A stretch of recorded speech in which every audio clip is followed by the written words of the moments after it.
Okay. Good evening, everyone.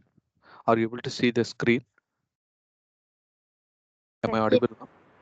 yeah, Okay. Okay. So today's session, we are going to start with the ESX host networking. First session, we discussed the basics of networking concepts, and second session we discussed IP address classification. And today's session will observe the some of the additional concepts in IP address classification, like subnet masking, default gateway, and also we'll observe the some of the reserved IP address. So let's verify our agenda. And our agenda is IP address classification overview. We'll quickly observe what we have discussed in our previous session, and also that we are going to observe the priority bit concept, octet format, and the special IP address ranges, subnet mask, default gateway. The subnet mask and default gateway, usually we are observing when we type ipconfig command, we are receiving the IP address, subnet mask, default gateway. In this session, we'll discuss some more on what is subnet mask and how the default gateway works.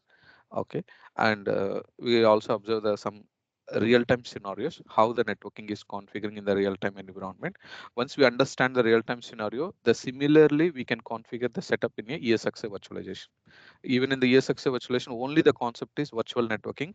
Almost whatever the concepts available in the physical networking, same applicable in a virtualization, but only the terminology is different.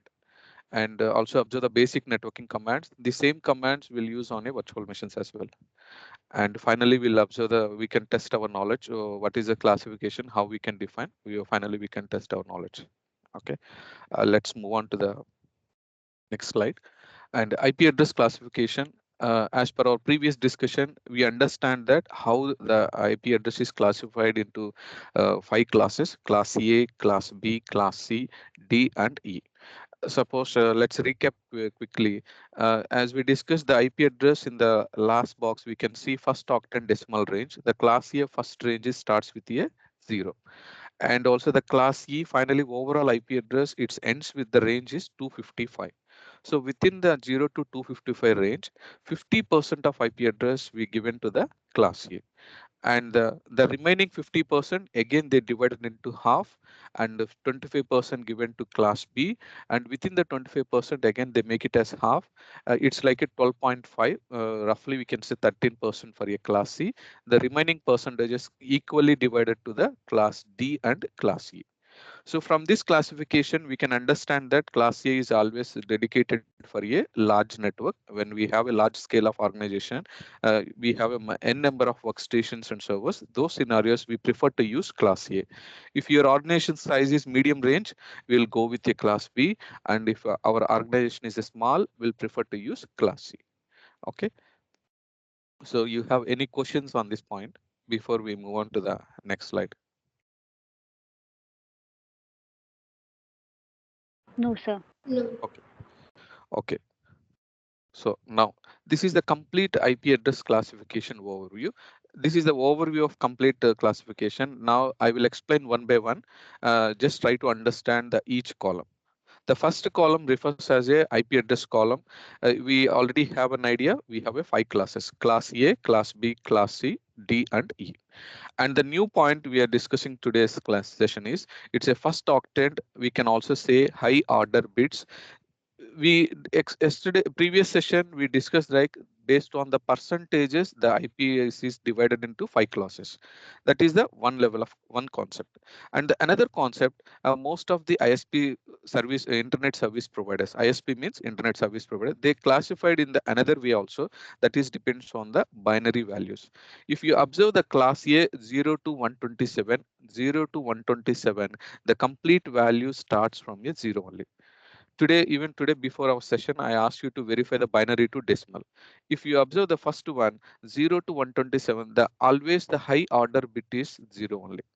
This high order bit, we can also call it as priority bit. In priority bit also very important in IP address classification. Here in the class A, we have priority bit 1.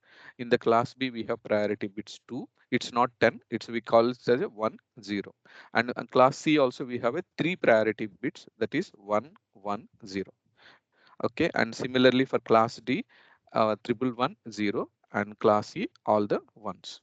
Okay, so that is the first column. When comes to third column, we discussed first octet decimal range. We observed based on the percentages. This is the divisions. Okay, and the start IP address. This is in the when we observe for a first octet. When comes to the four octets, this is the actual range. The start IP address starts from 0.0.0 and ends with the 127, and the remaining octet, second octet, third octet, fourth octet is like a all ones. All ones means its equivalent value is 255. Okay, so we have an idea how we can convert all the binary values to decimal. If we convert the all ones to the decimal, the value is equivalent to the 255. So the class A range, you can just remember it's a 0 to 127. And when we define in the IP format, it's like a 0.0.0.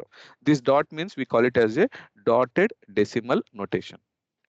And this is also 50% of IP is dedicated for class A. That means it's mainly for LAN and WAN, local area network, wide area network. And in other terms, we call it as it's mainly for a large scale networks. And when comes to class B, same way 25%, and the range we already aware, and it is for a medium scale network. And comes to class C for a small scale network. And class D, the class D mainly dedicated for a reserved IPs for multicasting. Multicasting means it's a kind of any news channels also considered as a multicasting.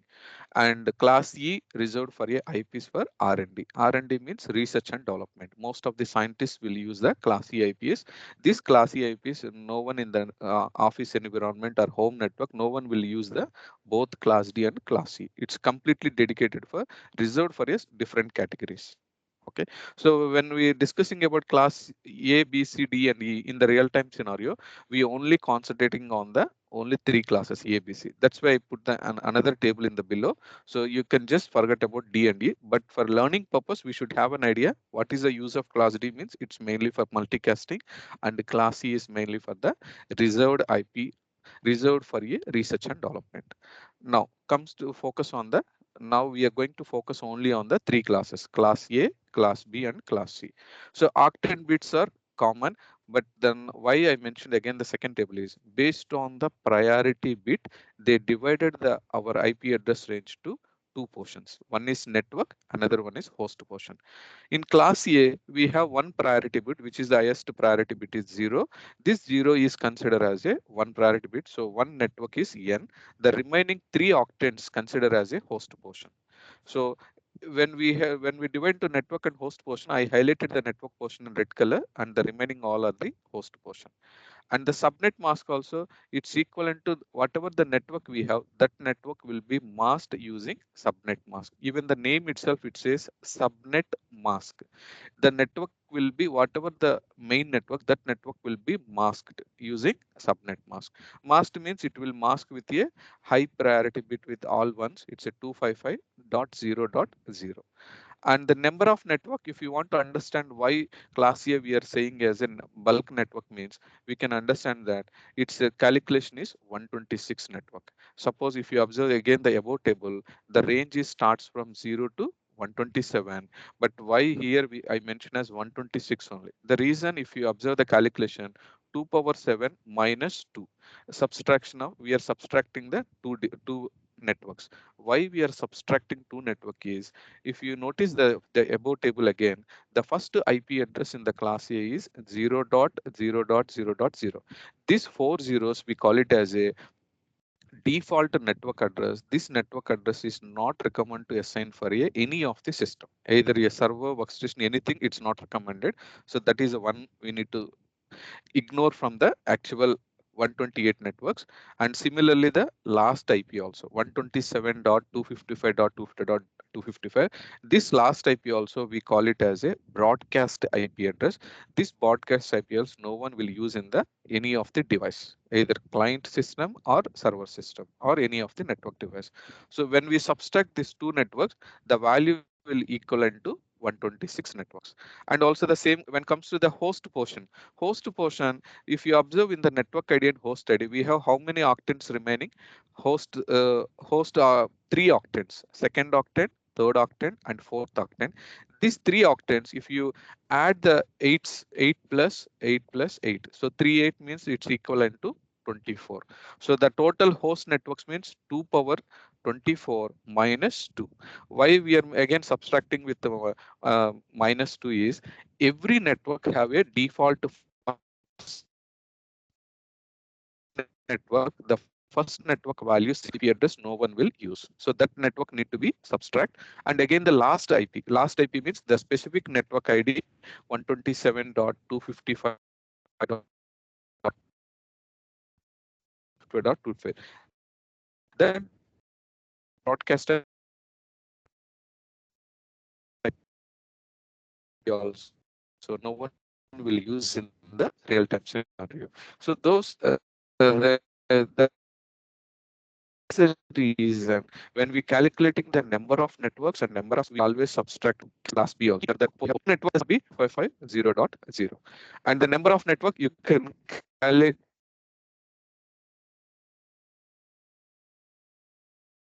like this 2 power 14.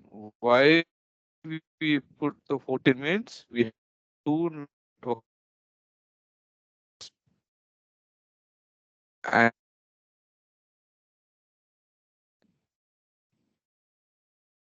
type it.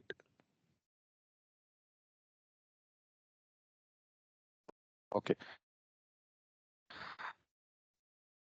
And comes to the class C also same. We have a priority bits. One will be if 225, 25, 225, and the last value will be 0.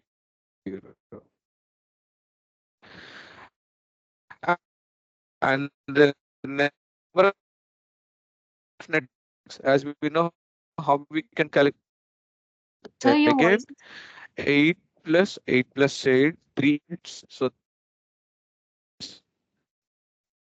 uh,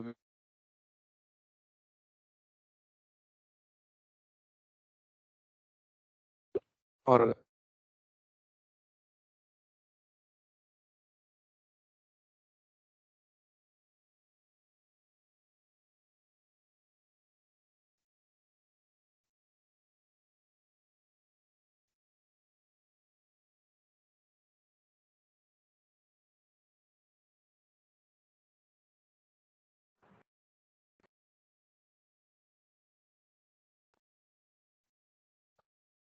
hello. Sorry, am I audible now? yes, sir. Okay. Sorry, seems some connection issue. Okay, in the class C also, we are observing that we have the priority bits 110 and the network ID and host ID. We have three networks. Uh, Depends on the priority bit, we have a network portion. So three priority bits means we have a three net. First octet N, second octet also N, and third octet also N. And the last one is a host portion. And similarly, the default subnet mask is 255, 255, 255. Always 255 refers as a network portion, and the host portion it represents as a 0.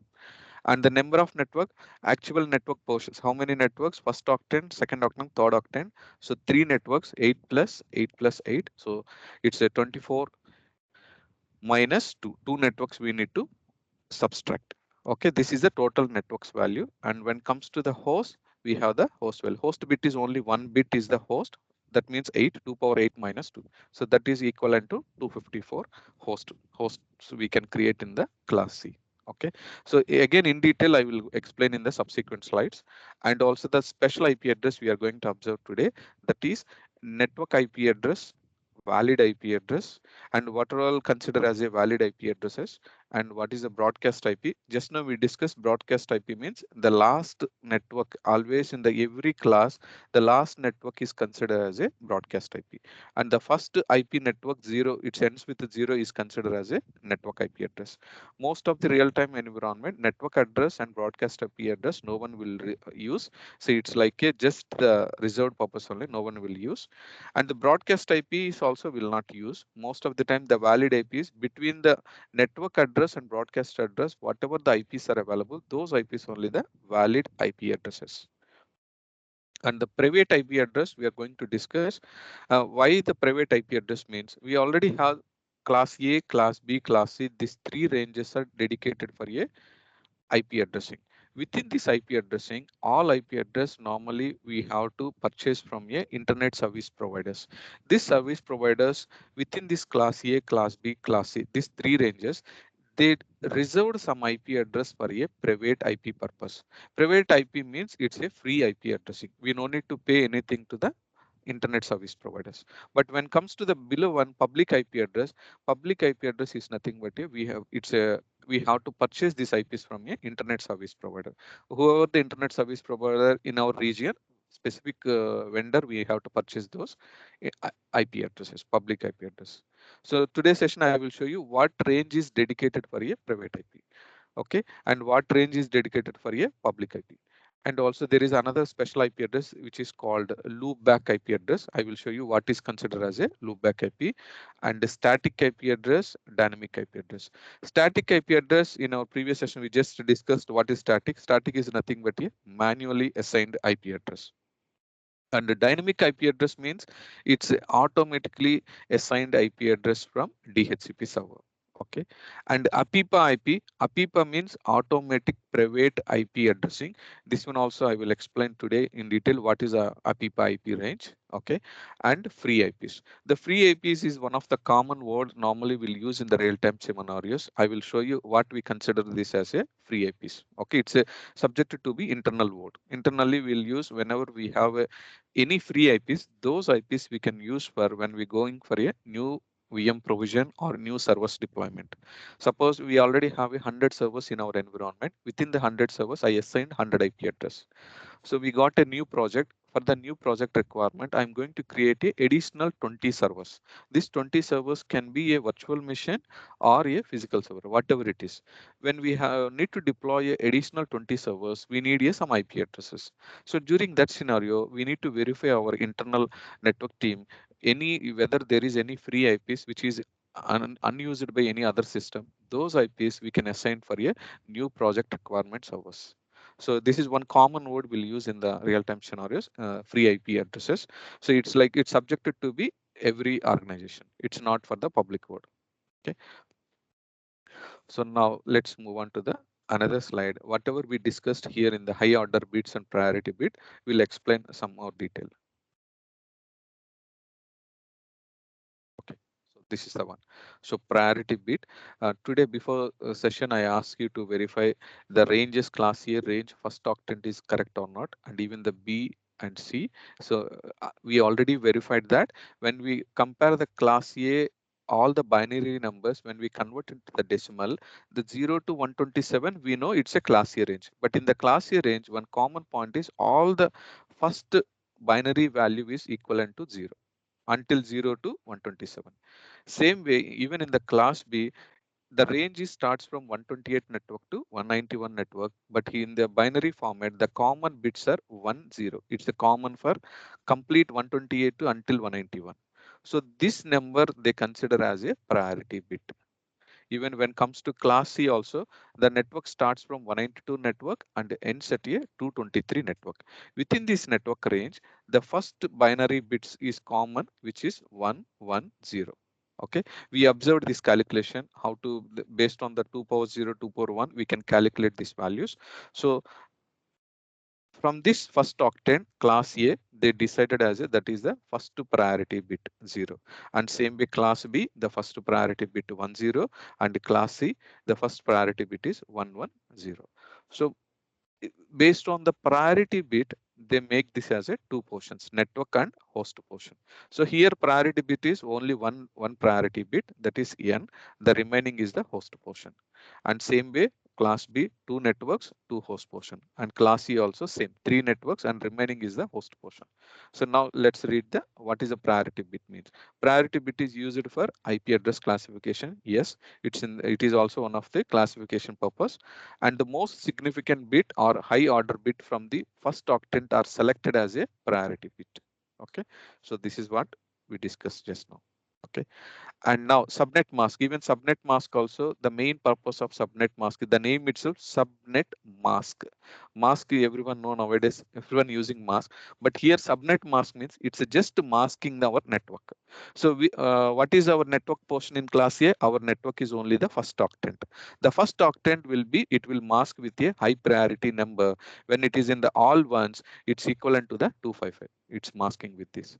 And same way, when comes to the why it is masking with all ones instead of 0 1 1, why it is masking with all ones is, the only reason is this masking is works like a boolean and operations. Normally in the boolean, there is a multiple operations. If you are in the from electronics background, or normally in engineering, they will explain you the binary and not, and also the R operations, how the and operation work, how the R operation work, and how the not operation work. But when comes here in the default subnet mask, it's like a and operation. This and operation, normally how it will do is, it will mask the actual value, it will shows it as a all the ones, it's a 255 value it will show. But for easy understanding, when we have one network bit, the default subnet mask is 255, the remaining host portion will be 0. And similarly for class B we have two network portion. So until the network portion it will be 255. The remaining host portion is 00. And same way for class C also, three networks.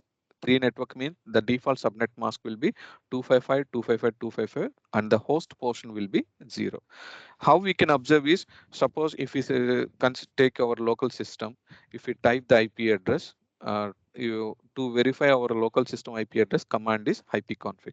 When you type ipconfig, we can see our IP address and subnet mask is 255.255.0. So 192.168.10. So now you tell me, we have an idea on IP address classification. So 192.168 comes under which class? Is it class A, B, or C? Classy. So class C IP address. In the class C IP address, the first three networks is considered as as per our notes, we mentioned that class C three networks. Three network means N dot N dot N dot H. So three networks, the subnet mask should be 255, 255, 255, and the host portion is 0. The same way in our local system also. Even in your home PC, you can just observe. Suppose if you are using class C, it will be, we have a three network portions covered with 255, 255, 255. Suppose if you are using a class B, the 255, it only for two network portion, the remaining will be 00. Okay. And the calculation just now we discussed. Okay. So let's hope you understand the how the priority bit is classified, and also the range, and we understand the subnet mask also. Is it clear? Now we'll go for some additional one, which is considered as network IP, which is considered as valid, which is broadcast. We'll discuss now. See, now it's time for network valid and broadcast IP addresses. So first understand the network IP address information. Network IP address means IP address with all bits as 0 in the host portion. Always, whatever the network address, for example, I given, if you observe the right hand side box, the first one, class A. In the class A, I took the example of 10.0.0.0. Whenever you choose any network, not only 10, even you choose 11 or 12, the first network, when we have a 0, 0 means it's considered as a network address. So this network address normally no one will use, no one will enter the 0 IP in a system. So it's not like, it's a reserved IP address only. Even the same network, the subsequent number is 10.0.0.1, and another one 2, 3, 4, 5, 6, and so on, until when we reach the one level, it shows the network last IP is 10.255.255.254, and again the last IP is, last digit will reach the 255. We know 255 means all ones, and the last address, it's considered as a broadcast address. So here the mentioned broadcast IP address means IP address with all bits as ones. Ones means it's a binary ones in the host portion. When we have a all ones, that means it's a 255 value, that is considered as a broadcast IP address. Even the broadcast IP address, no, it's not recommended to assign for any system. System means either a client system, workstation, laptop, desktop, server, or network device. Any device, it's not recommended to assign network address and broadcast address. Okay, and whatever the in between the network address and broadcast address, what is the available IPs? One, it ends with 254. Only this IP address are considered as a valid IP address. This valid IP address we can assign for your systems. So same point I mentioned here, valid IP address means it's between the network address and broadcast address. Only valid IP address are assigned to the host and clients. Here host means either server, which is a physical server, or virtual machine, whatever it is, we consider as a host. And the client means either a desktop or laptop. So for if you want to assign those systems IP address, we recommend to assign only the valid IP address. It's not recommended to assign a network address and broadcast address. So we observed in the class A, similar case applicable for class B also. Even class B, we took the one range of IP address which is 172.16.0.0.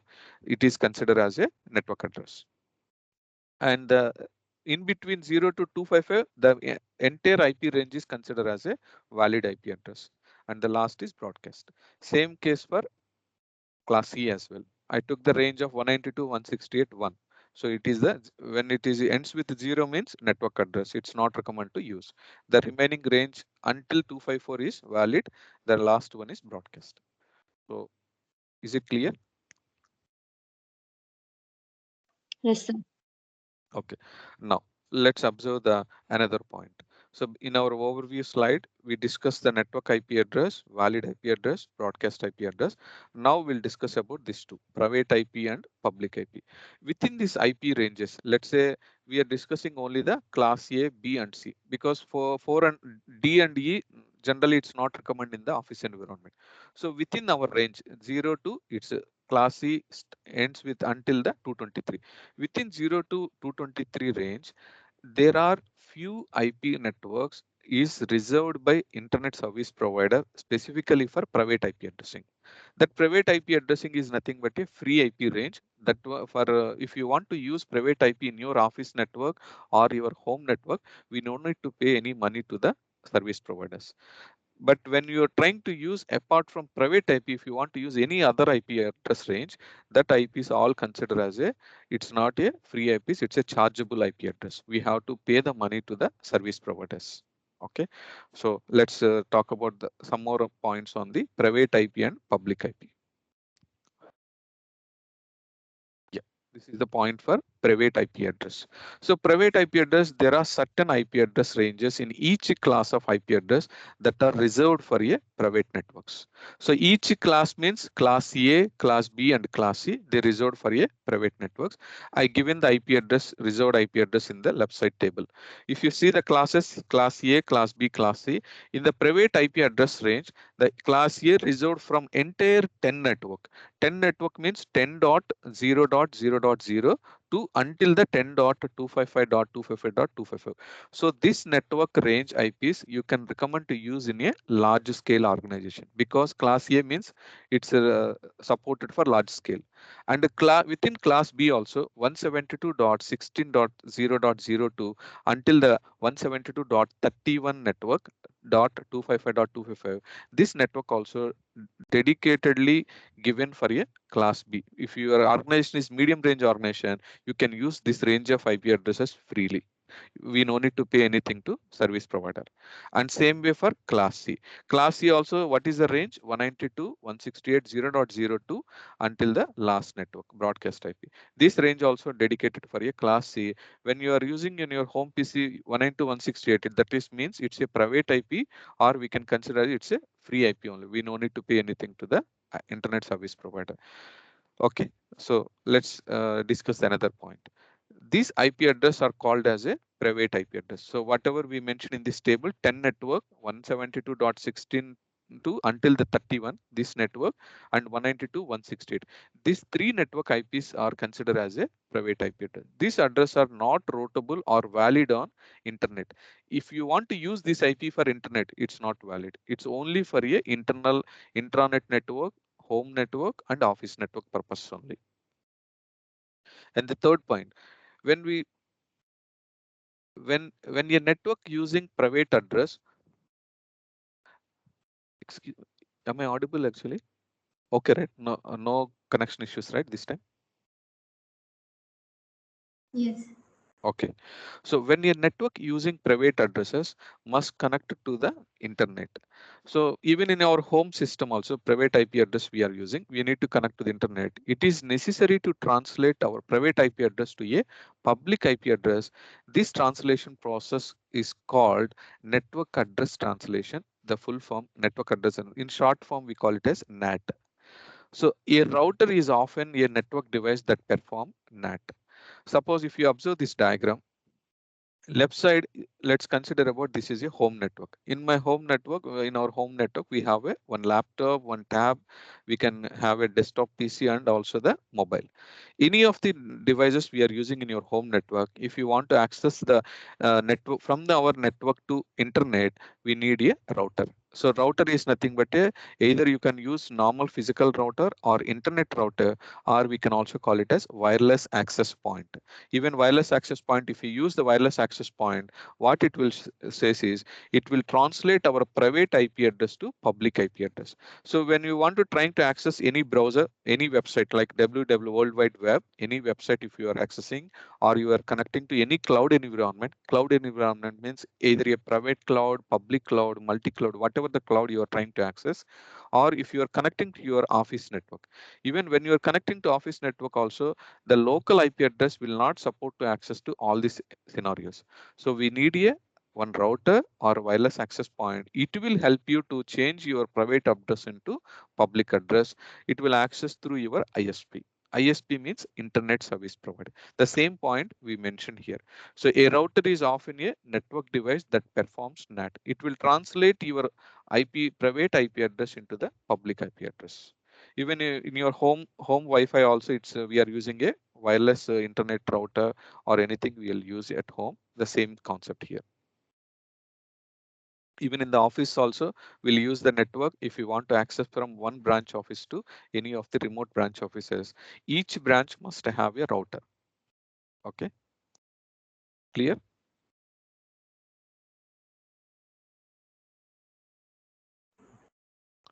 Yes. Okay. So now we are going to discuss the public IP. So based on the this IP ranges, now can you guess what will be the public IP? 10, 172.16 until 170.31 and 192.168. These three ranges are reserved for private IPs. So public IP means whatever unreserved range, all the range are public IPs only. Okay, the same point I mentioned in the next slide. Okay, so there is another quick point in this diagram we mentioned as laptop, tab, and desktop. Laptop and desktops, we know how to verify the IP address. We use the IP config to verify. If you want to see your IP address on your mobile, so this is a one sample slide I just mentioned how to find your phone IP address. Just go to the settings. From the settings, you can choose the Wi-Fi. In your Wi-Fi, when you select the Wi-Fi, the third step is there is icon for I. I means information. When you click on information, you will find your IP address. The IP address is shows as a IP version 4 address. The currently our mobile device configured IP, subnet mask, even default gateway, we also call it as router. Okay, this router only will allow you to connect to the public network. Okay. So home system, we know it's IP config, but for the mobile, this is the way we'll verify how we can find the IP address on our mobile device. Okay. Now we can observe the public IP addresses. So public IP address is like a IP address that can access directly over the internet and is assigned to our network router by our ISP, Internet Service Provider. Internet Service Provider, we can also say INA means it's a Internet Assigned Numbers Authority. Any name you can use. Most of the time, who are providing internet to our services will use, we call it as a ISP or INA. And our personal device also has a private IP that remains hidden when we connect to the internet through our router's public IP. So each customer who uses public IP need to pay to the ISP, okay, or INA. And internet hosts require a unique public IP address, but private host can have a valid IP address that is unique within the private network. But whatever we are using the private network, that private network must have a unique IP address. But when we are going to public, again we have a unique public IP address. Now let's observe the what is the range for private IP. Whatever we reserved for private network, sorry, here there is a typo. This is public IP range.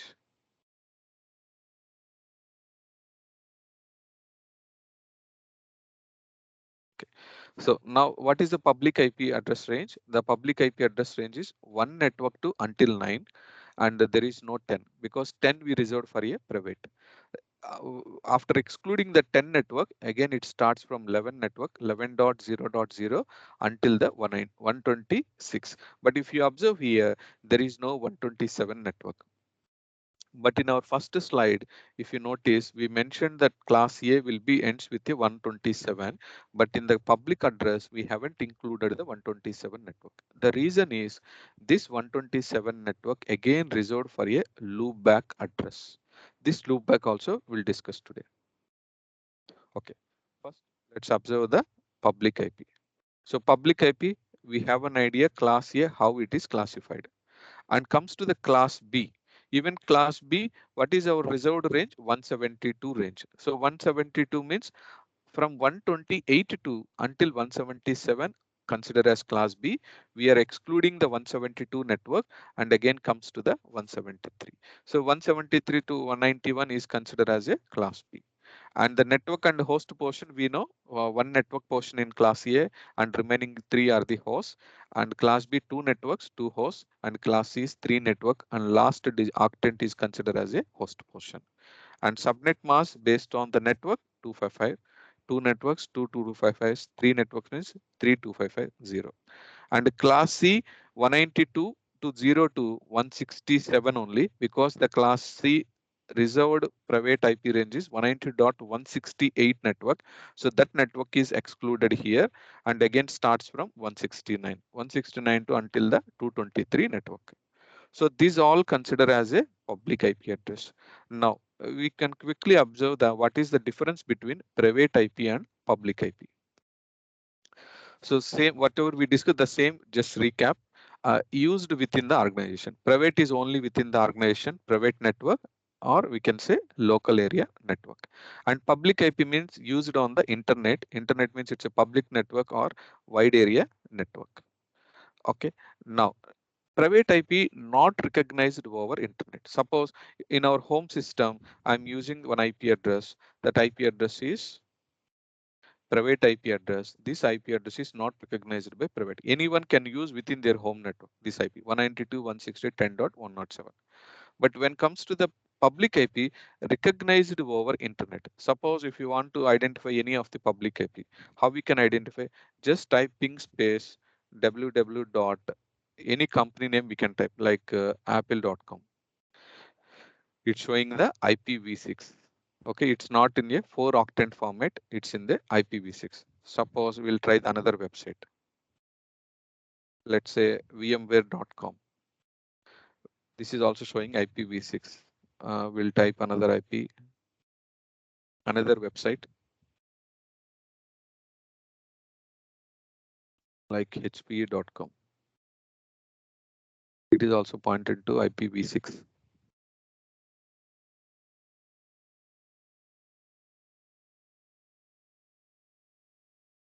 .com.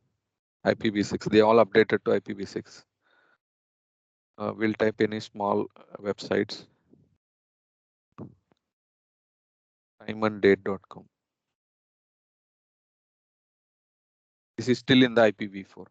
This website is running with a IPv4. If you see this IP address range 199, is it private IP or public IP? Public IP. So public IP. So this public IP we can see here. See, recognized over internet. We are able to recognize their public IP, this website IP. But the other website, when we see, they already migrated to the IPv6, IP version 6. That's why it's showing in a 8 hexadecimal formation. Okay. Now, the third point.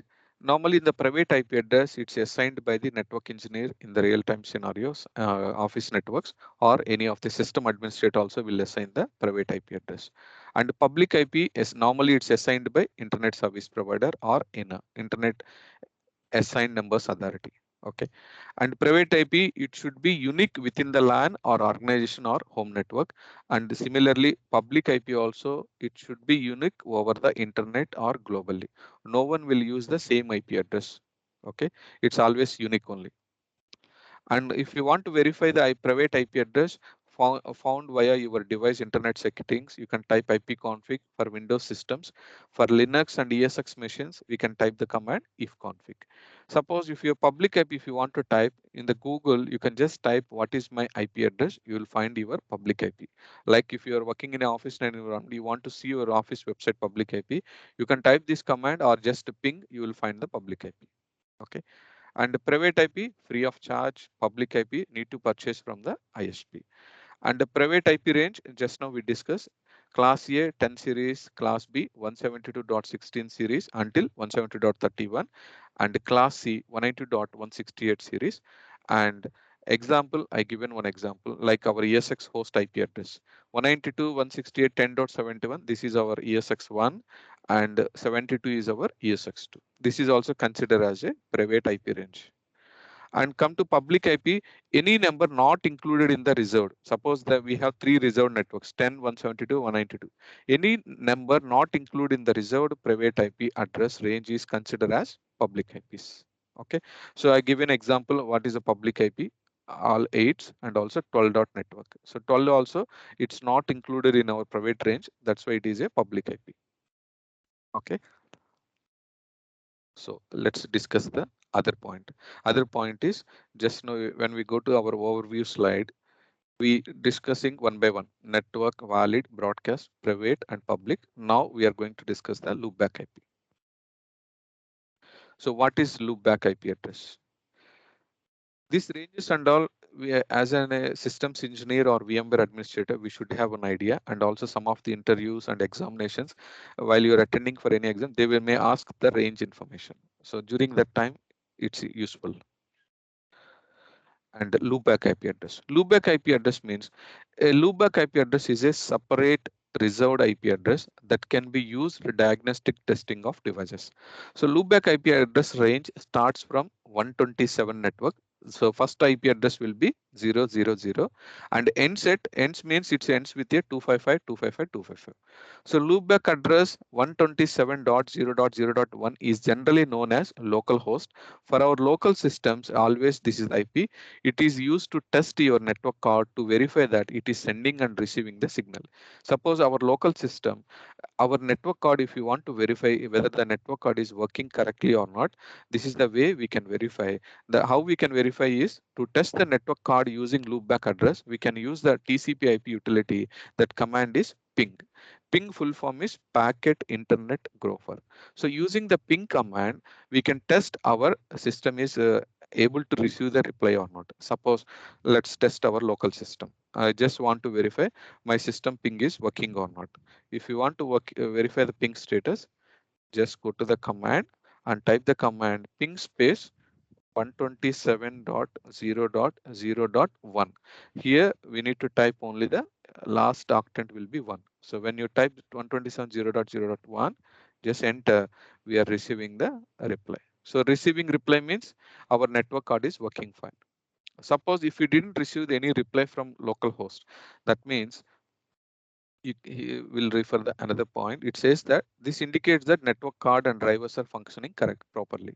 If the ping utility is not able to get the return on the network card, this may indicate either a driver problem or a physical problem with the card. So our card means our network card. So if we have a network card issues, this is also one method to verify our card status.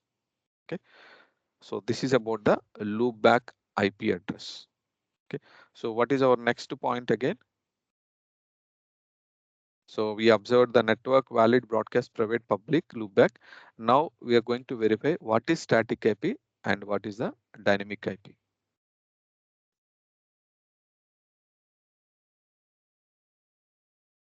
So static and dynamic IPs, We have static IP means it means manually assigned IP address. Servers and other networking device are configured with static IP. Servers and other networking device means in our office environment, it's not recommended to assign a automatic IPs. It's always recommended to maintain a manually assigned IP address. Manually assigned IP address means it's always fixed only. It's we are not going to modify. So it's always fixed IP address and needs to be modified when there are any network changes. Until then, we no need to change. Always we maintain a fixed IP address. That means static IP. So here, even in the right side diagram, if you notice, here we have a two options: obtain an IP address automatically or use the following IP address. When you select the first option, that is nothing but a dynamic IP. It means automatically assigned IP address. But in this screenshot, it's referred as a static IP address. Manually enter the IP address. So manually assigned IP only for servers and network devices. It's not for a client machines. Excuse me. And dynamic IPs are best solution when we have a multiple client machine. DHCP server will renew the IP address automatically according to the lease period. So example, normally based on the company standards, we've set the some lease periods. Some companies may maintain eight days standard. That means every 8 days, the IP address is same. After 8 days, it will renew the new IP address.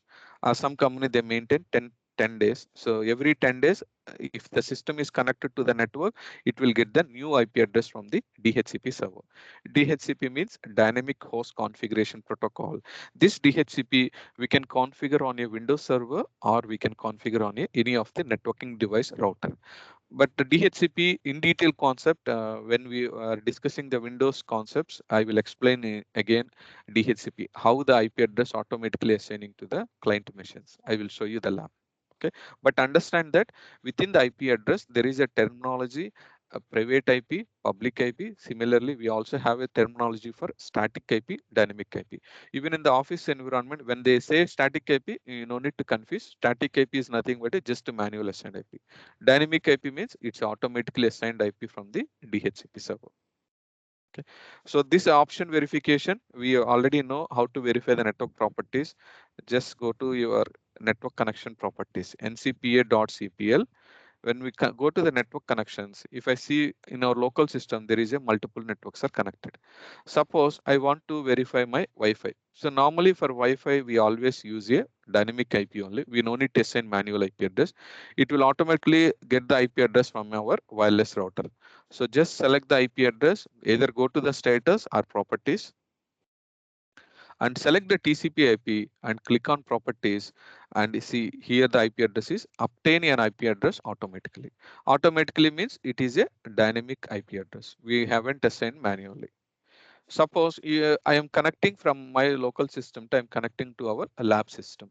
While connecting lab system, I need a one specific network. So that's the reason in my physical network, other network, if you go to the properties, I set a manual IP address. See, this is the manual IP. Okay. So hope you understand what is difference between static and dynamic. Okay, let's move on to the next slide. Another IP address is APIPA IP address. APIPA means it's a full form is automatic private IP addressing. When the client, if you understand the definition, it's a very simple. When the client or workstations are unable to reach the DHCP server, and it will get an alternative temporary IP address that is called APIPA IP. The system chooses its own IP address within the range. So this is also one of the interview question. They may ask what is APIPA IP range. You can remember this is a 169.254.1.0 to 169 entire network. This range is dedicated for a APIPA. If your system is showing 169.254 range network, that means your system have some connectivity issue to the DHCP server. So by default, APPA protocol is enable state. How it is enabled means if you see in the right side diagram, when we go to the either network properties, TCP IP and click on properties, you can see the option for alternate configuration. By default, automatic private IP address is in a enabled state.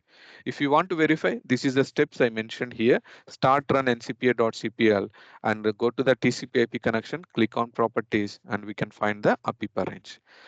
So this scenario, before discussing the commands, we'll just verify this option, APIPA option.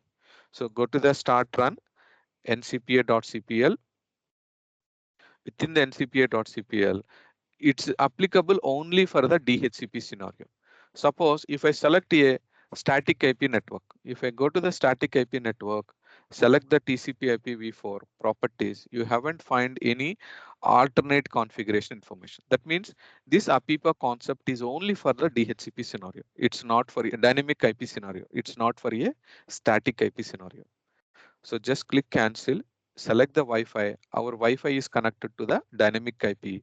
So dynamic IP means automatically assigned IP. So go to the properties, select TCP IP, and when you select TCP IP version 4, click on properties. In these properties, you can find automatic IP.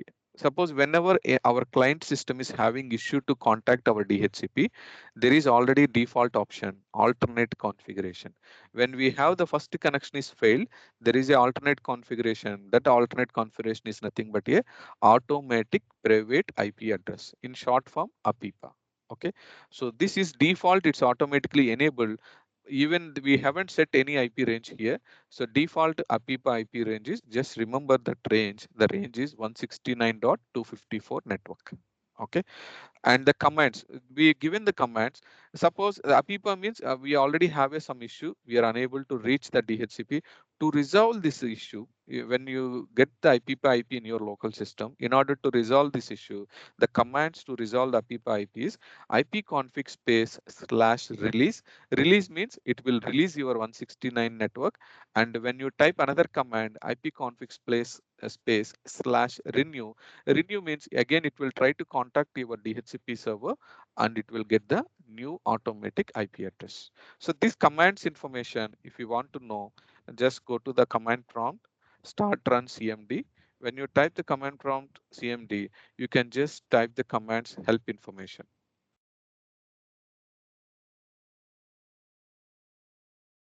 I just increase the font. Suppose if you type the command ipconfig slash question mark. When you type slash question mark, you will find the help information for this command. So here you can see the examples. ipconfig is the default to show the information, and all means it show detailed information. Even the MAC address and all you will find from the all. And the renew, there is a command for renew. And also there is a command for release. So release command will use when we have a APIPA IP address. Once the release command releases the APIPA IP, and immediately you can type the command renew. So renew means it will renew all your adapters. It will get the new IP address from the DHCP. Okay, so these are also important command. Sometime you may expect this question in the interview. Okay, let's move on to the another point. Subnet mask. See, the subnet mask means uh, earlier we discussed subnet mask is segregated the network and host portion. So represent with all ones in the network portion all ones means 255, and the host portion with all zeros in the host portion. Host portion always zero. Just now we verified our system, local system is running with class C network. So class C network, first three octants are 255, 255, and the last host portion will be zero.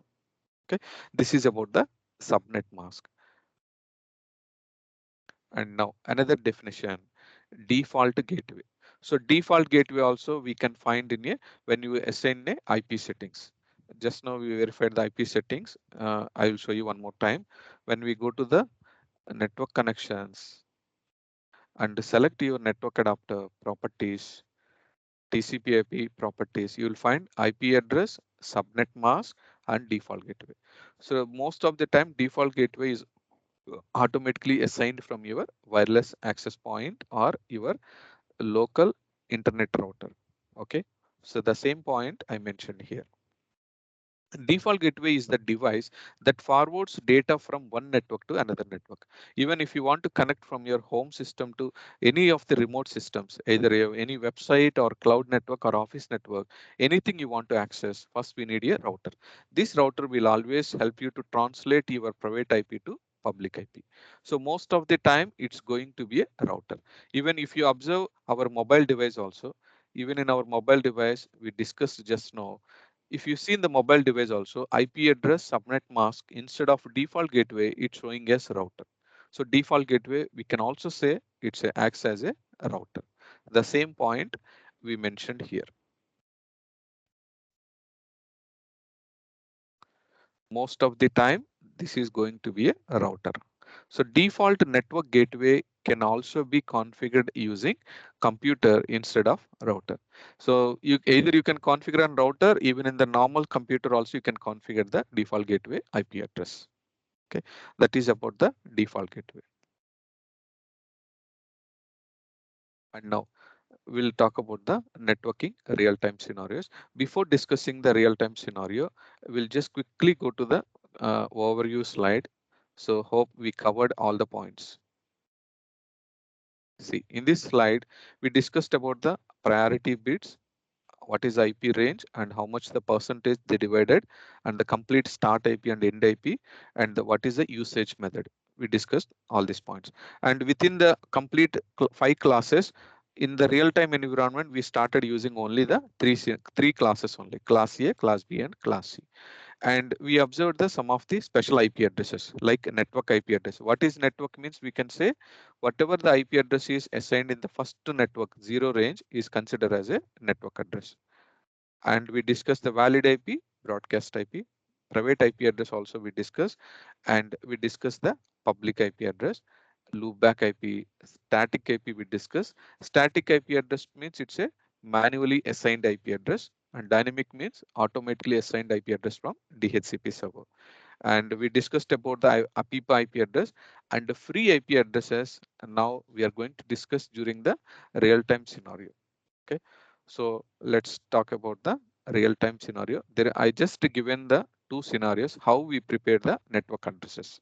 Let's say for our easy understanding, I given the first scenario. We'll see the first scenario. One of the organization has a 75 workstations. Workstation means either you can consider as a desktop or a laptop. We have a 75 workstation. Anything we can use, and the 5 servers. Even in our first session, in our first VMware virtualization basics, we discussed when we have a 75 workstation, we need a minimally 5 servers to maintain all your workstation. The same scenario given, and which class of IP address is preferred for the network. So this is the actual question in the first scenario.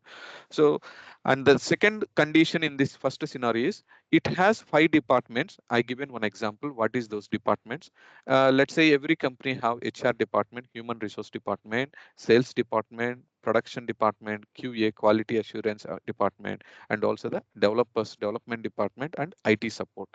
And there may be a chances of some other teams also.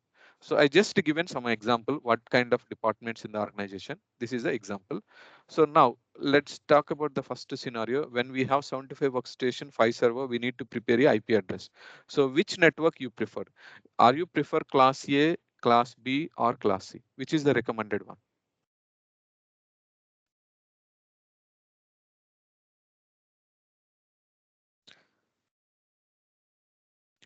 Are we Class go with C. class A or C? C. C. Okay, good. So the preferable network is class C because it's a very small network only. And the departments also we have a 5 department. These 5 departments also we need to provide the IP address. So I'll just quickly show you how we can prepare the IP address. Let me take a one spreadsheet.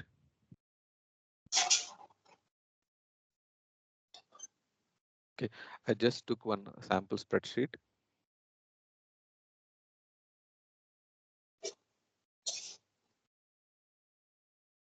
Okay, so we consider the as a class C.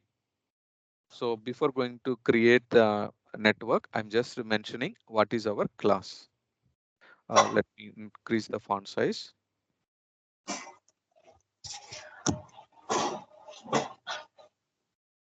So network is class A. So if we are using a class A, what is class C? Sorry, class C.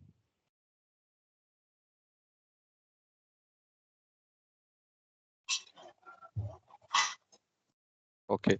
So what will be our subnet mask in class C?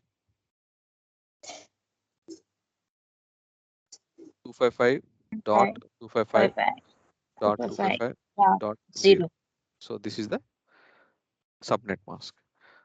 But in the real time scenario, uh, gateway can be decided by our network team. So network team will provide any of the gateway. Suppose in our home PC we are using a my home PC, I verified that it's a dot one. So sometimes our network team also will provide the gateways. So default gateway,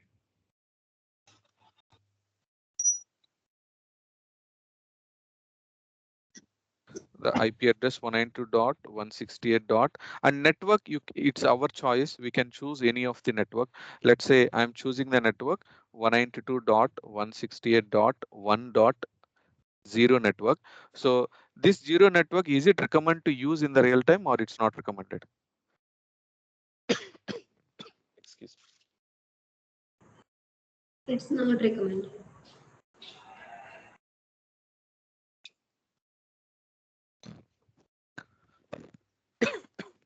Excuse me.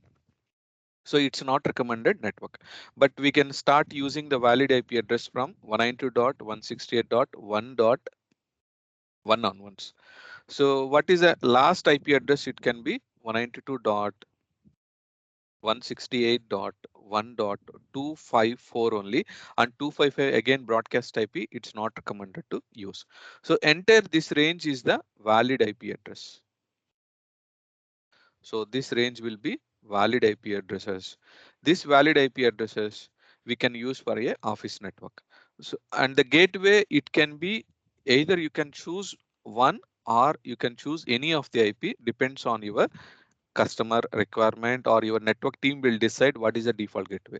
So for our easy understanding, I'm taking the first IP as a default gateway. So let's back to our scenario. If you see the first scenario, one of the organization, we have 75 workstation, 5 servers, and which class of IP address is preferred for the network. We already have an idea based on our infrastructure size. We decided our infrastructure is small, so recommended network is class C. And second, this question we already answered, it's a C. Now it has a 5 department. So 5 department means all the 75 workstation and 5 servers, we need to prepare a IP addressing sheet. So if you want to prepare the IP addressing sheet, how we can prepare is, we already decided what the network we needed.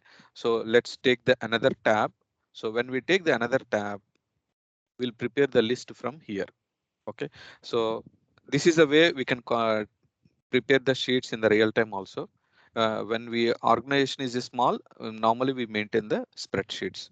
So I'm just showing you the sample. Let's say IP address, and you can put the host name and you can put the remarks. Okay. So let me increase the font for this. I just increase the font. Okay. So the IP address range, how we can prepare the sheet is 192.168.1. We already decided our network is 1. Okay. So I took the first IP is dot 1. Okay. And now you can just drag until the 254. So 254. Okay. We prepared the IP sheet ready until the 254. Okay. And now same way you can put the numbering also, just for your easy identification. Put the serial number also. This is not necessary, it's an optional step.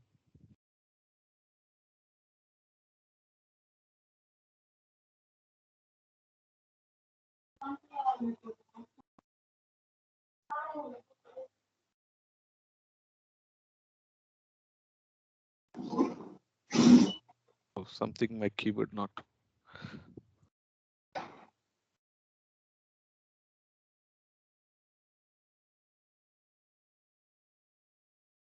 It's not saving. Let me close and open again, or else let me save this copy in another folder. Let's say I'm copying in the C drive temp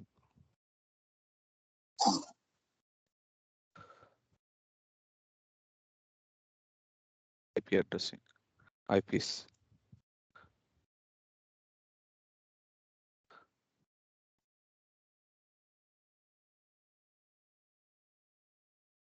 Okay, I just copied the sheet.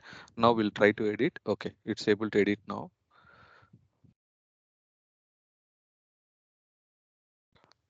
Okay, so this is just for our idea. We have total how many IPs? 254 IPs. Okay, so the first one, if you see our actual information, we prepared for default gateway is 1.1 as a default gateway. So you can just update in here. It's reserved for default gateway.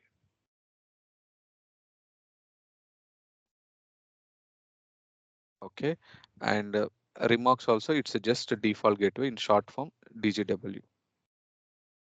Now the remaining IP address.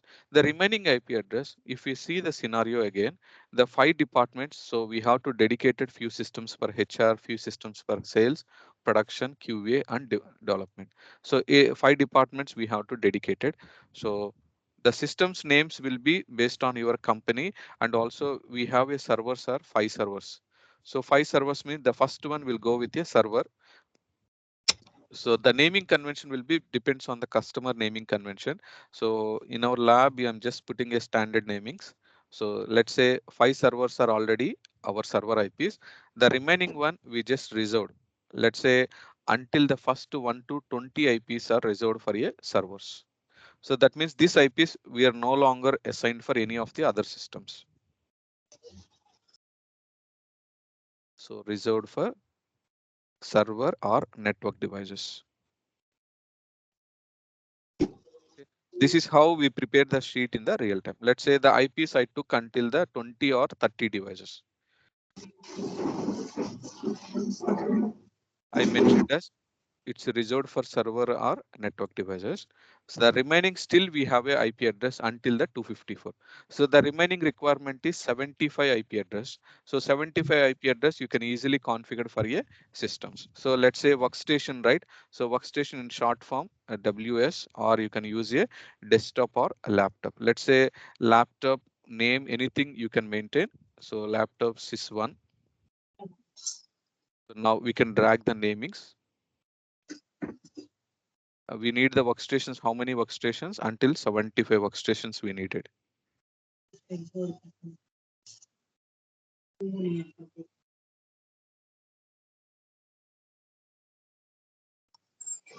So we prepared the sheet until the 75 workstation. Even within the 75 workstation, the department, based on your department, you can mention that the 1 to 5 systems or 1 to 10 system for HR department and the remaining for a other department. So like this, we can segregate all our 70 system.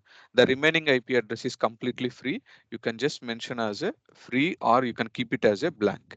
So even if you keep it as blank means whenever any requirement for new server or new client system, you can utilize all these remaining IP addresses. So let's make it as a yellow. So this all yellow consider as a all are the free IP address. So the remaining all are a unused IP address. Even this 75 workstation I given within the 75, based on your departments, we can reserve the 5 system for HR, the remaining 5 for other departments. So this is how we'll prepare the IP address spreadsheet in the real-time scenario. But suppose my organization size is a very huge organization. During that scenario, we will not maintain the spreadsheet. There will be some third-party tools to maintain all your IP address in a one standard format. We no need to do this manual work. We have some automation tools to reserve all your IP address, client names, and also the server and network devices names. Okay, only for small organization will do this type of manual setup. So now if you say you already organized your network, how many systems we are in use, everything we mentioned. First 5 servers per servers, one is for default gateway, and there is a few IPs we reserved for our server infrastructure. The rest of all will be a client systems only. Even client system, there is, if in future if there is any additional requirement also, there is no issues. We have a some free IPs. Okay, this is how we'll prepare the sheet in the scenario one. So is it clear?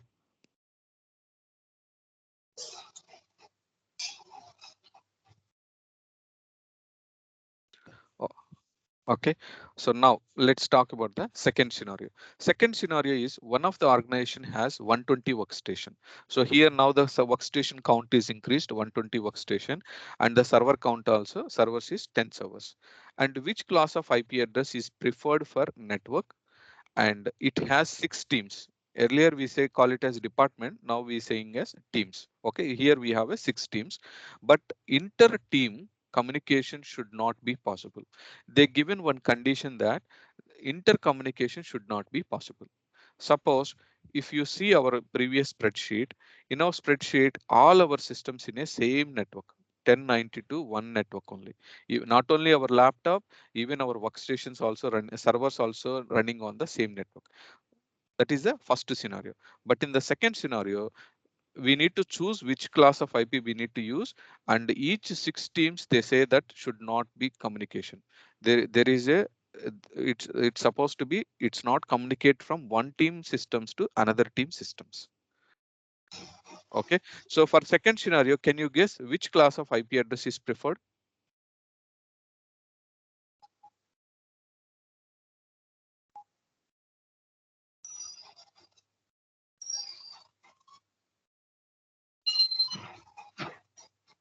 Shall we prefer the class A, B, or C? Which is the preferred IP series for scenario 2?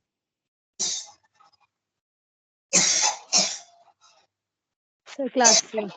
Class C, because the IP range is only less than 255. So still we can use a class C range. So for this scenario also, again, prepare one spreadsheet for the scenario. I'm choosing the same class C, and the subnet mask is 255.250, and default gateway, let's use the same default gateway. But this time, instead of our requirement is multiple departments. So multiple departments or multiple teams. Let's say we have 6 teams. I'm putting the name as team 1. Okay, so for team 1, I let's suppose we reserve the one network series. Now team 2, because they say that it's not supposed to communicate between the teams. So that means our network IP range needs to be modified. So how we can modify is we can change the network to 192.168.2.0. But now tell me 2.0 is recommended to use or it's not recommended to use? 0 means it's not recommended. We'll use the valid IP is 192.168.2.1. So the starting IP will be 2.1 and another ending valid IP is 2.254. So if you observe here, the network series is slightly modified. In the first one, we are using a 1, but in the second one, we are using a the third octant. If you see the third octant here is 1, but in the second team, the third octant is 2. So if you want to communicate from 192.168.1 to 192.168.2, definitely there will be no communication because we already segregated to different network. Okay, the same condition we mentioned in this point. The last point they asked, inter-team communication should not be possible. So if communication is not possible means we need to divided into a different network. I'm using the network 192.168, but the network is dot 2. Here the network is dot 1. So same way for we can prepare for a other team also, like team 3, team 4, team 5 also we can prepare. So team 3, the same way we can use.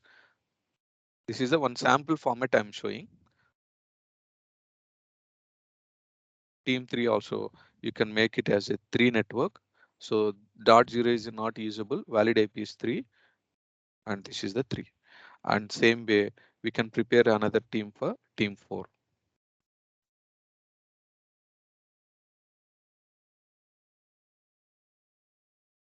So team 4 also, team name can be any of the name.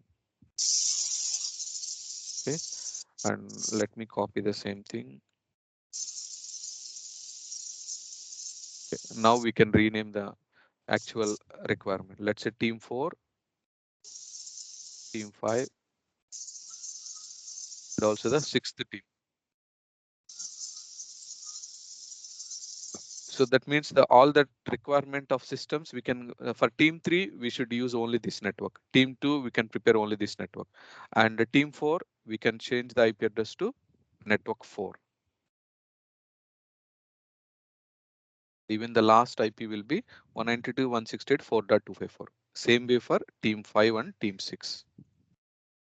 Here we can use 5 series, here also 5 series, and here also the 5 series network we will use.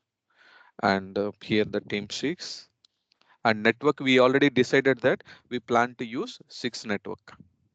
So when we're trying to communicate from 192.168.6 network, if you want to access to communicate the 5 network, it won't allow, because this is in the 5 network, this is in the 6th network.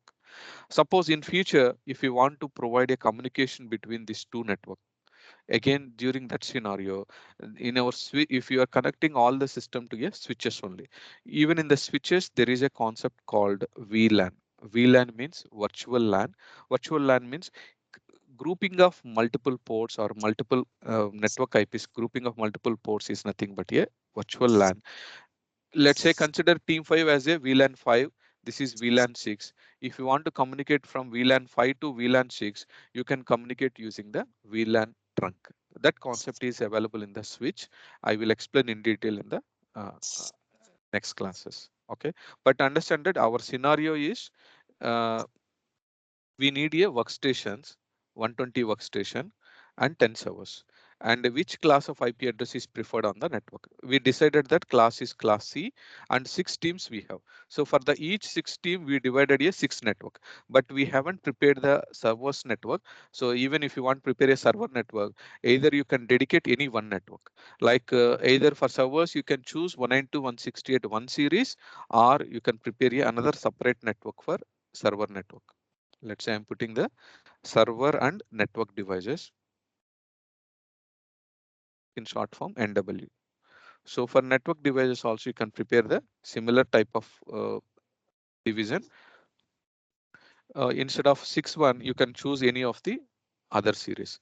Let's say for servers I'm choosing the reserved range is 192.168.10, same like our ESX range. Okay, so that means the 10 range completely dedicated for servers and network devices. So totally how many networks we prepared? For servers, we prepared one network, which is in the 10 series. And same way for 6 teams, they mentioned that inter-team communication should not be possible. So they are saying strictly saying that each team should not communicate from one system to another system. Even team 3 should not communicate to team 4. That means in the network level, we divided the network into multiple networks. The same 192 series, we make it as a 192.168.1, and within this series we have a one gateway. And same way if you are using a 192.168.2, within the 2 series we need to prepare a gateway. Like here we can prepare the gateway as 2.1, and same way for team 3 we can prepare a 3.1 gateway. Like this we can segregate our network into multiple networks. So when we divide it into multiple networks, there is no option to communicate from one network to another network. So that is how we can segregate the networks when we require any type of intercommunication scenarios. If intercommunication is still needed, then we can maintain all in a same network series. If you don't want same network, you want to restrict your communication between your teams, you can segregate into a multiple networks.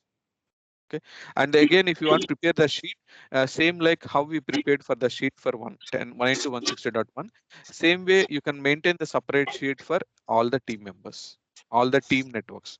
To 192.168.2 network you can maintain one sheet, same way for 3 4 5 and 6. Even for the servers also you maintain the one spreadsheet. That spreadsheet it will be like a always useful, which are all the systems IP assigned, you can maintain the specific host name.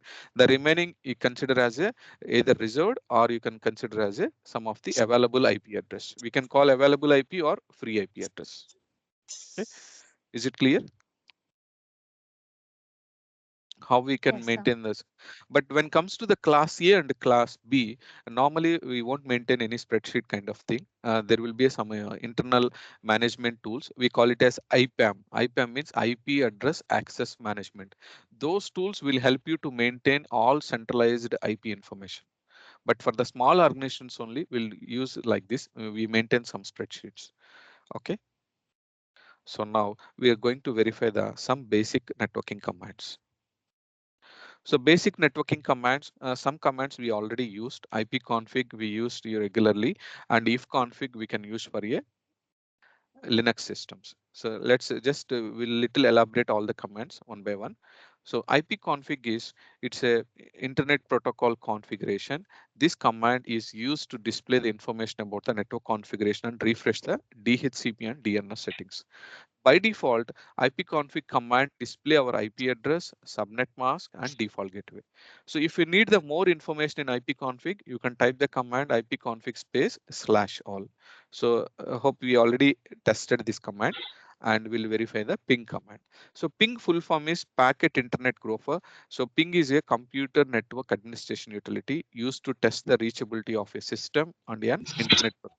Suppose in our lab we have another lab system. If you want to test our lab system is reachable or not, you can just type the command.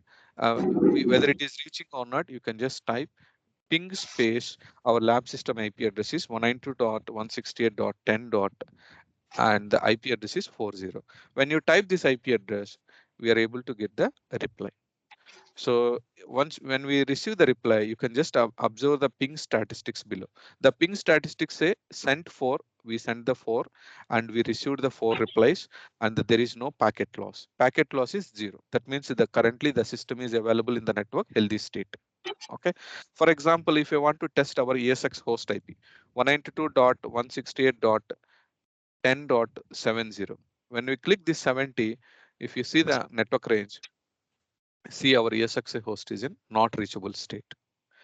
So that means our ESX is not yet powered on. If you want to power on, we'll connect to our lab system. Once we connect, just open our workstation.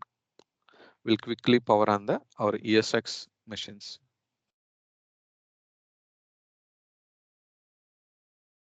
Okay. So ESX booting may take some time. In the meantime, still if you want to see the ping status, the procedure is you can just press Control C. Let me clear the screen, and the command is ping hyphen t. Hyphen t is nothing but a continuous reply. It will share 192.168.10.71. So our ESX IP address. When we put the hyphen t, it will shows not only four sends and four reply. It will wait until we exit the console. There will be a continuous reply from the our destination system. See that there will be a continuous reply. If you want to exit the screen, just press Ctrl C. Okay, we can exit. This is how we can verify the ping command. Even if you want to explore some more on the ping, just type /?mark. You will find the help information. Even not only hyphen t, we can also use some other parameters also we can use. Okay, during your practice time, you can just test it. What is the other commands? Okay, and the help information, when you type /?mark, you will find all the help details. Okay, now we'll verify the another command. Another command is trace route. The name itself, it says trace route. Trace route is a computer network diagnostic utility used to view the route path. Route is nothing but a path of packets across your network. So the sample procedure is for Windows system. In order to do the trace route, the shortcut word is trace, or instead of a route, we'll use the word RT. But when it comes to the Linux system, we can type the direct word trace route space IP address. Suppose I want to trace anything. Just open the command prompt and type the IP address. Ping space. Our IP address, known IP address is ESXIP 10.71. When we type trace route, sorry, not the ping, it will show you all the path. So for Windows, what is the command? Trace route, trace. So trace RT instead of root. So now press enter. So it will check how many hops it's trying to connect. It will show all our path from our local system to our ESX box. See, this is the one path, trace route to our ESX. The maximum hops will be 30 hops. See, currently one hop is completed. We'll see how many hops it will connect.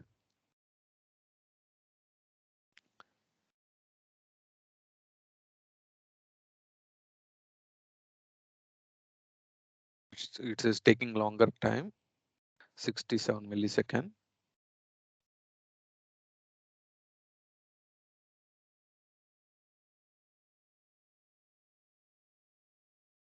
It's a virtual network. It's trying to connect our virtual network first. From the virtual, it will go to the ESX network. Suppose any third party website, just let me exit, trace completed. Let me try the any third party website. Suppose google.com, www.google.com. See, google.com, how many hops it's connecting? This many hops it's taking. First, second, third, fourth, fifth hop. Again, it's trying to connect. See, if you see here, it won't show the IP address. This IP address is a IPv6 IP addresses. And after that, how many IPs and all, it's not showing because the network is translated to network address is translated. So this is how we'll use the command reset. Okay. Now let's verify the another command. There are another three commands, which is netstat. So netstat means network statistics. It shows the protocol status. It shows our network statistics, used port number, local and foreign addresses, and current TCP/IP network connections. The command to use, usually most commonly used command is netstat space -a. If you want to use, again, go back to our command prompt and type the command netstat network statistics space -a. You will find all your list. When you type netstat, you'll find what is the protocol we are using, TCP, and local address, foreign address, and state, whether this IP is listening state or it is in the not listening state. All information you'll find. Okay.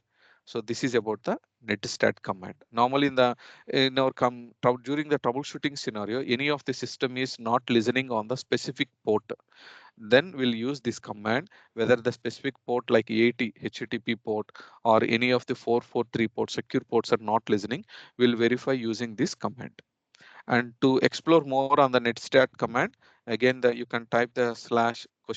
to know about the netstat command additional options. When you type netstat, there is some multiple syntax also available. You can just explore those options. Okay. Just now we use the command -a, which displays all connections and listening ports information. Okay. Now comes to the NS lookup. NS lookup full form is name server lookup. Even this command also used to verify the DNS server information, and the command information is NS lookup space. You can type either host name or IP address. Suppose again go to the our command prompt clear and type the command is NS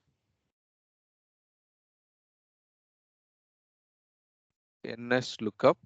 When you type NS lookup, you'll find the information. Currently, it's identified our local system IPv6.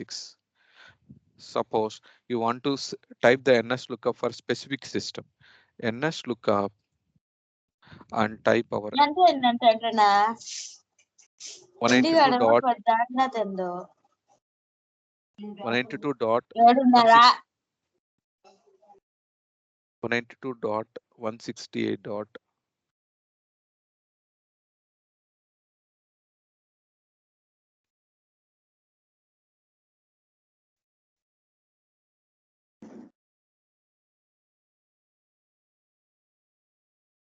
Okay.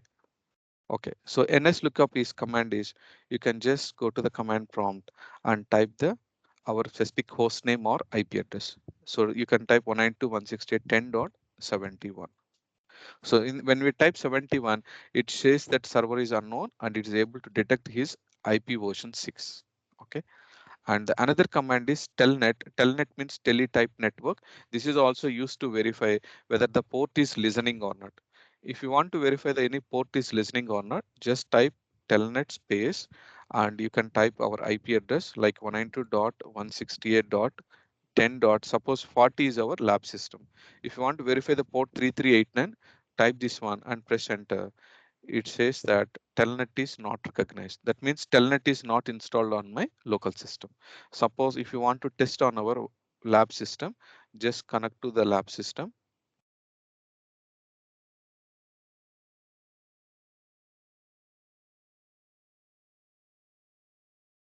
Okay, we'll open the command prompt here.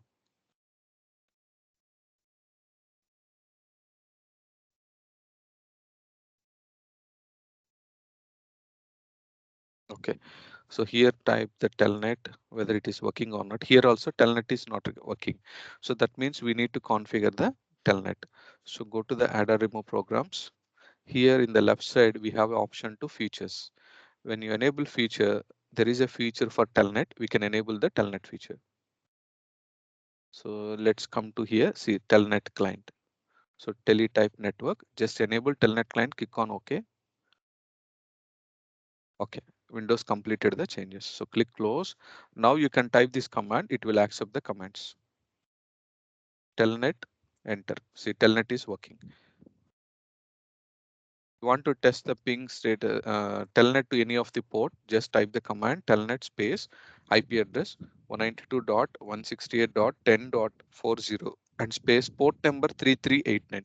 3389 is one of our remote desktop connection port number, RDP port number. When you type 3389 and press enter, we can see whether the connection is established or not. Instead of telnet prompt, we'll directly open the new command and try to open. Just open command prompt and type the command again. Telnet space IP address 192.168.10.40 space 3389 and enter. See, now it is showing us connection is listening. For example, if I type the any another command, let me close this and reopen again. IP telnet space 192.168.10.40 space, instead of 3389, I'm just typing any of the random command like 3390. Whether this port is there or not, we are not sure. We are just testing. It's trying to connect. See, it says that connecting to 440 could not open the connection. So the same point we mentioned here. The telnet main purpose is it makes TCP/IP protocol to establish a connection with remote computer. One of the main uses to telnet command is to check a particular port is listening or not. So the listening status we can verify using telnet command. Telnet space, you can type either host name or IP address space port number. This is the way we can verify the telnet. So these 6 commands are normally will use using the either physical network or virtual network. For troubleshooting scenarios we'll use. Even if you want to trace our ping ESXi host also, we'll use the same command. Ping we can use, we use the traceset, traceroute, netstat and NS lookups we can use on a ESXi service console. Either we can use ESXi shell or we can also use on a SSH session. Any session we can use these commands. Okay, suppose telnet, if it is not working in the ESX layer, there is a Linux, few Linux flavors it will work with the telnet. If it is not working, there is another command called NC command, starts with NC. NC is nothing but a network connection. That is also to validate the ports and the connectivity status. Okay, so these are all the basic networking commands. Now the last point is IP version 6. So the IP version 6, we until now we verified all the IP version 4, what is the classifications and what are all the special IP addresses, private IP, public IP, static, dynamic IP, API IP, loopback IP, all we verified. The same way, all the concepts are applicable in IPv6, but only difference in the IPv6 is the bit addressing is different. In IP version 4, it's a 32-bit addressing, but when comes to IP version 6, it is a 128-bit addressing. When we are in the 32-bit addressing, we make it into a dotted decimal notation. It is in the 4 octant format, 8888, 4 octant format. But when comes to IPv6, they divided the IPv6 into the 12-bit boundaries. This 16-bit boundaries, sorry, 16-bit boundaries, and this 16-bit divided into the 8 hexadecimal formats. 8 hexadecimal means if you count here 1, 2, 3, 4, 5, 6, 7, and 8. Even if you multiply 16 into 8, the value is equivalent to the 128 bits. So each 16-bit boundary, each 16-bit block is converted into a 4-digit hexadecimal number and separated by colons. In our previous IP version 4, it's separated by just dot only, dot decimal notation. But here it's not the dot, we are using a colon. We can see the IP address in the colon. I just typed one sample command in our test lab, ipconfig/all. If you find for IPv6, you will find the IP address for a IPv6. And it is a, we can also call it as, it's a colon hex notation. Okay, it's a just a basic idea on IPv6, but most of the real-time scenarios still we are using IPv4. Only some companies only migrated to IP version 6. Even today we tested for when we're trying to ping the Google website and also the Apple website and VMware website, it's replying with a IPv6. And when we when we ping with the local websites like timedate.com, that is replied with a public IP, which is still in a IP version 4. Okay, but as in a virtualization engineer, we should have an idea what is IPv4 and what is IPv6. Okay, I just given very basic information. If you want to explore, you can just explore on the IPv6 as well. Now it's the time for the quick identification of class, special IPs and range. Okay, so we can quickly identify. Can you just tell me what is the ranges and all? Okay, what we understand until now. Suppose if we see the first one, first column, 3.4.5.1. So is it belongs to which class? Yeah, class A. Class A. Okay, very good. And the second one, 223 network. So it starts from 223.1.6.200. So is it Class class A or class B or class C? class Class C. Class C. Yeah, very good. And how about 10? A, class A. Class A. And 130? Class B. Class B. Okay. And 245? Class C. Class D. Class D or class E? Which class? 8, 123 plus Class D. Class E. Yeah. class, yes. And 220? Class C. Class C. Okay. 160?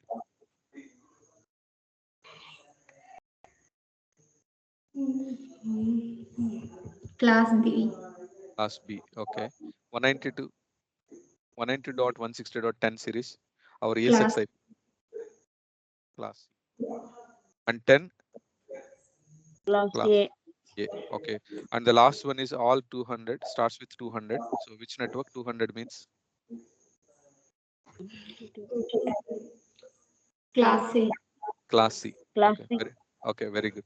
And now comes to the special IPs. Now we already have an idea how to identify the classes when we have any IP address. Now we can observe that we discussed some special IPs today. So 112.87.0.0, is it considered as which IP range? Is it like a private IP, public IP, or is it a network IP address or broadcast IP address? Network. If it is ends with 0 means it's considered as a network IP D. address. Mm. Okay, and now the last one, the second one, it is 16 dot, all the ranges ends with 255. So what is this IP? Is it Broadcast. it's a Broadcast. broadcast IP address? And now how about this one? Is it private IP, public IP? Which type of IP this one? 130 series, 130.23. It's not in the private range, so we consider this as a public IP. How about 172.17.3.6? Is it private IP or public IP? Private IP. 172 is private IP. And how about 169.254 series? 169 means which IP? 169.254. Broadcast IP. Broadcast IP means it ends with 255, but it's not ends with 255. So 169 series is like a APIPA IP. IP. Okay. And how about this one? 127.0.0.1. Which IP this is? Loopback IP. Yeah, loopback IP. Good. And how about 130 series? Is it private or public? Public. Public IP. Very good. And how about the 192 series IP? 192.160.10.72. Private IP. It's a private IP. 193 series, public or private? Public IP. And 129 series, and it's ends with 0. So that means, is it network IP or broadcast IP? Network IP. Network IP. Okay. Now come to the another category. So here we already have a one IP address, private IP address. Within the private IP address, we need to identify this network which is considered as a network address. So now tell me which is the network address. 10.0.0.0. 10.10.0. The last digit, first three. Yeah, sorry, my mistake. It's a 10 series, so that means 0 dot. 10.0.0.0. Yeah, yeah, correct. And now what is the valid address range? It can be 10.0 dot 0.1. until 254. So it starts from 1 to 254. Yes. I put the dot 254. Okay. So now how about the broadcast IP address? 0 dot 10.250. 255 is the broadcast IP. Actually here I mentioned as 10. So here also it's a okay, it's correct. Okay, 0 255. Okay. And how about the default subnet mask? Default Yeah. subnet mask, we can keep what is the subnet mask? 255 dot 0 dot 0 dot 0, because 10 means class A, so network is only one network, 255. So shouldn't the broadcast IP be 10.255.255.255? Yeah, correct. Sorry. Okay. So broadcast is correct, valid IP range is correct, and network address also correct. And default subnet mask is like a only 255.0.0.0. So this is in a private IP. We understand all the type of information. Now we'll observe in a public also. So public here the network range is 170.20.10.34. Now what will be our network address?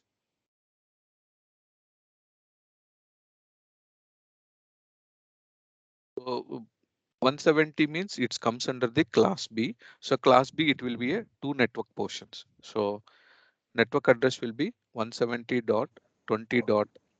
0.1. Okay. And the valid IP will be until 1 to, it will start from 0.1 to until 254 range. Okay. And how about the broadcast IP? 170.20.255.255. 255. Okay. And the subnet mask? 255.0. 0.0. Okay, so this is the way we can classify the all the identifications: network, valid IP, broadcast, subnet mask, and we observe the broadcast all the information. So this is the identification of class, special IPs, and ranges. Okay, so that's it for today. And the next class will discuss on the vSphere networking concept, private network, virtual network, and we'll observe the physical switch and also the virtual switch. So this information we'll discuss tomorrow session. Okay, that's it for today. And if you have any questions on today's discussion points, let me know.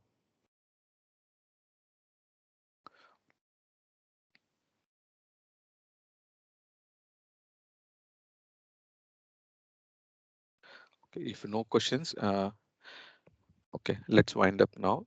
Thank you. Thanks for your time. Thank you, sir. Thank you.